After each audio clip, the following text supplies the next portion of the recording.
each of these instances, these same institutes are now working with cancer. Studies of the United States on nutritional enhancement of the immune system are going on at Fort Detrick in the infectious disease section, which is also working on the AIDS virus. So ask yourself, is there a plan in motion to reduce world population? Well, a highly explosive article entitled AIDS, the Liberal Leprosy, by Segundo Enola suggests that these germ warfare centers are under the control of an international cartel who seek world domination and eventually one world government. With a substantial reduction of the Earth's population, Enola bluntly poses the question, quote, could it be these Orwellian architects who envision global government under a new world order see their dropping of this homosexual hydrogen bomb upon our cities as justified?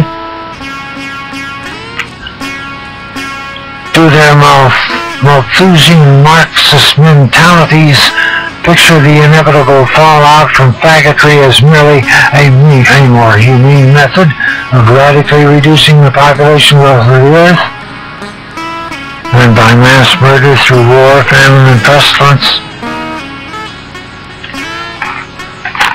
These are questions that are being asked now. And to support his thesis, Enola quotes Bertrand Russell from his book, Impact of Science on Society. Quote, at present, the population of the world is increasing at 58,000 per diem. War so far has had no great effect on this increase, which continued throughout each of the world wars. War has hitherto been disappointing in this respect, but perhaps bacteriological warfare may prove effective.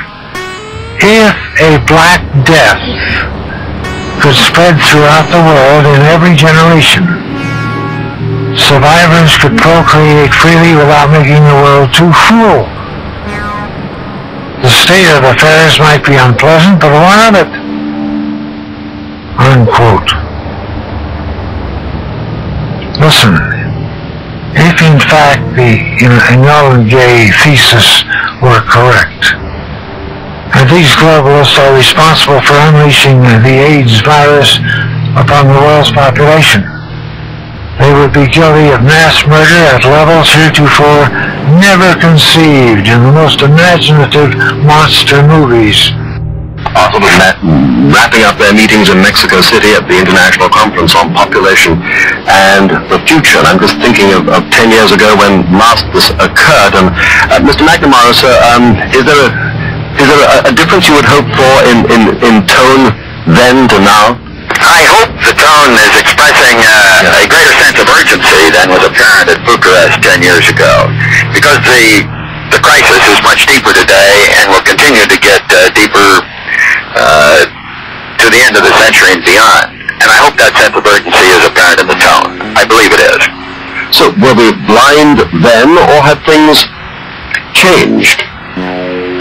I think, in a sense, we're blind now. And the reason I say that is that an historic change in the rate of population growth took place in the latter part of the 1960s and early 1970s, not fully discernible 10 years ago at the time of the Bucharest Conference, but quite apparent now.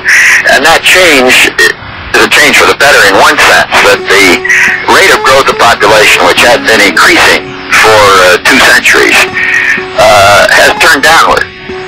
Population is continuing to grow, but it's growing at a lesser rate today than it did 20 years ago or 15 years ago. However, as important as that is, as desirable as that is, it has been misinterpreted as it created a sense of euphoria. The conventional wisdom is there's no longer a population problem. The reverse is the case. There is a continuing and increasingly serious population problem which the world has not yet reacted to. When is too late? well, yesterday was too late, but today is better than tomorrow to do something, and one must understand the dynamics of the situation. In the case of Kenya, to pick that as an illustration, I pick it because it's in the news today in the Washington Post, which has a headline, "Food Crisis Threatens Fragile Kenyan Economy," and further on in the article it states that the shortage of food is certain to increase the tensions that lie just below the surface of the national life, tensions which are function in large part of soaring population. But that's talking about today or yesterday in Kenya, and in 1980 Kenya's population was 17 million. They had a food problem then, they have a worse problem today. However, 40 years from today, in the year 2024, 2025, Kenya's population will be 5 times what it was in 1980, 17 million to 80 million. That's a catastrophe. That's a crisis. And the same newspaper, the Washington Post, which is on my desk, states in a headline on the first page, U.S., now this is speaking of the U.S. delegation in Mexico yesterday, U.S. sees no crisis in population. I know, and in fact, if you read the administration's view, they contest completely the predictions of Global 2000. That report was prepared during the Carter administration. It's the politics of joy.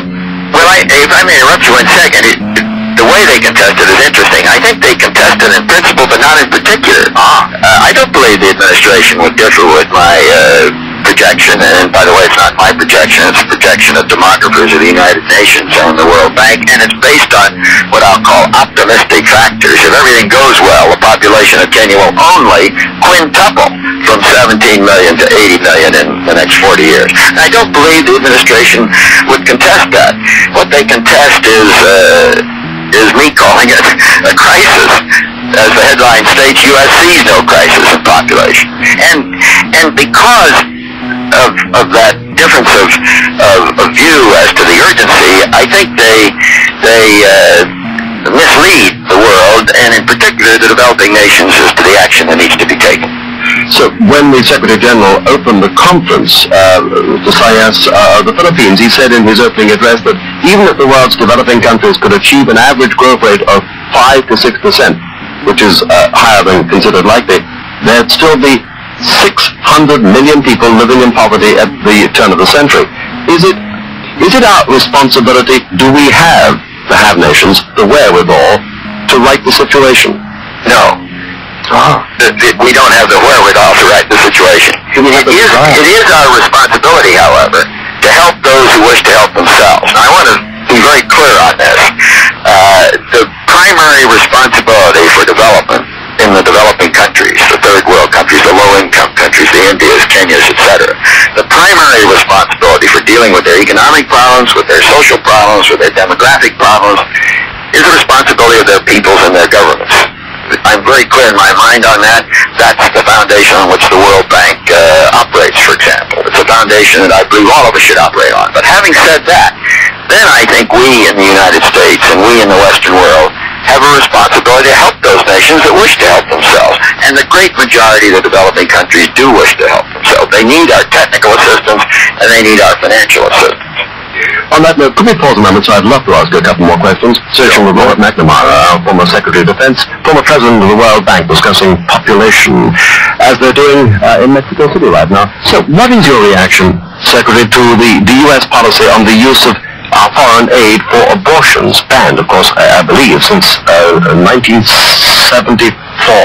Now the administration has an even tougher stance. What's your view, your reaction? Well, you're quite right on the date and the policy. The Congress in 1974 passed a law that prohibited the use of any federal funds in support of abortion programs in the developing countries. That's the law. I obviously wish to abide by the law. Yes. The present administration, however, is proposing in Mexico a change in the application of that law, and it is proposing to go beyond the limits established by the Congress and deny the use of federal funds to any non-governmental organization which, with other than U.S. funds, is supporting abortion, and further to deny to governments and to non-governmental organizations U.S. finance if those organizations use what the administration calls coercive methods of population planning. Now, the result of the first policy, the policy of withholding funds from non-governmental organizations supporting abortion with other funds,